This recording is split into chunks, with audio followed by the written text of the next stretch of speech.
This is the Vachel Lindsay Home State Historic Site in Springfield, Illinois. This was the home of the famed poet and writer Vachel Lindsay, the prairie troubadour who is largely forgotten today.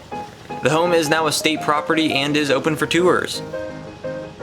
The home was built in the 1840s by Henry Dresser, the man who officiated Abraham Lincoln's wedding and sold him his home a few blocks away. Clark Moulton Smith bought the home in 1853, and his wife was Ann Todd, a younger sister of Mary Todd Lincoln, so the Lincolns did visit this home quite a bit, and they have a connection to it which I'll explain later. Dr. Vachel Thomas and Catherine Lindsay purchased the home in 1878, and this was their bedroom on the first floor. This is the room where little Nicholas Vachel Lindsay was born on November 10th, 1879. He was expected to follow in his father's footsteps to become a doctor, and he went to college for that, but he was eventually able to convince his parents to let him study art, first at the Art Institute of Chicago, and then the New School in New York City. While he would do art and illustration throughout his life, that was about the time he really started getting into poetry. He is perhaps best known for a style of singing poetry, a style in which the verses are meant to be sung. He started selling his poetry on the New York streets in a pamphlet titled Rhymes to be Traded for Bread.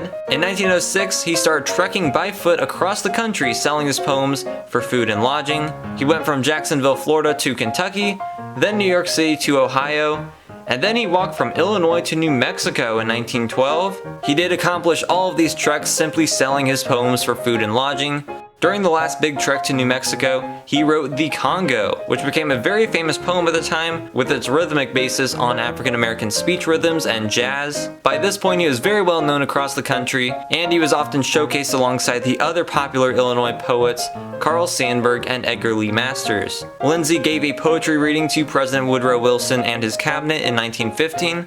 A poem he wrote when the US finally entered World War I titled The Chinese Nightingale reflected a change of his beliefs about the war. He was a Democrat from a Democratic family who largely opposed the war beforehand, but he felt compelled to support after Wilson decided it was time to defend Europe. He really enjoyed the new medium of film as well, and his 1915 book The Art of the Moving Picture is likely the first ever film critic book. Lindsay was very much influenced by American folklore and the common people, so he wrote some poems about big folk heroes like Johnny Appleseed and other American heroes like Lincoln and Washington. He decided to begin hiking across the country in order to share his theory of the gospel of beauty, sharing and celebrating the lives of and bringing hope to the common people in the depths through his poetry. In his proclamation here, he proposes the philosophy with the concept of new localism, that quote, "We should make our own home and neighborhood the most democratic, the most beautiful, and the holiest in the world." It's basically that people should be righteous and enjoy the beauty of the world that surrounds them. Another concept of his is the heroes of time, and he drew up this clock praising his personal heroes throughout world history, and he believed people should make their own heroes of time and that they should hang it up and look at it every day as inspiration because our brief time to be heroes is now while we're alive. The curator did give me one of these for that purpose. This is the second story hallway to the bedrooms of Vachel Lindsay and other esteemed guests such as Abraham Lincoln. This was Vachel's childhood bedroom, with a little bed from the time period. And next to it is Vachel Lindsay's desk from his youth that he used right here in this room, and this is the desk upon which he wrote his first poems. Lindsay was very much influenced by this city because of the preeminence of the great President Abraham Lincoln, who spent time in his own childhood home. In regards to his appreciation of Springfield and its history, he wrote the poem Abraham Lincoln Walks at Midnight. It goes, quote, "It is portentous and a thing of state that here at midnight, in our little town, a mourning figure walks and will not rest." And that is a photograph of a grade school English teacher that influenced him immensely and whom he very much cherished. Lindsay did believe that poetry should be performed, somewhat vaudeville-like, and his performances involved musical qualities of poetry in very eccentric performances. He was an advocate for African Americans. Some poems like The Golden-Faced People did provide insights into racism. He credited himself with discovering Langston Hughes when Hughes was working as a busboy at a restaurant that Lindsay ate at frequently in Washington, D.C. Lindsay would become a mentor figure to Langston Hughes. W.E.B. Du Bois, who liked his poems, did say that Vachel Lindsay only knew two things about Black Americans, quote, the beautiful rhythm of their music and the ugly side of their drunkards and outcasts. The Congo was about Belgium's colonial exploitation. While it did have good intentions and raised awareness for an issue that was largely ignored in America, his representations of Africans in the poem are very primitivist. This mirror is original to the home. It reflected visitors such as Abraham Lincoln, Carl Sandburg, and even Walt Disney.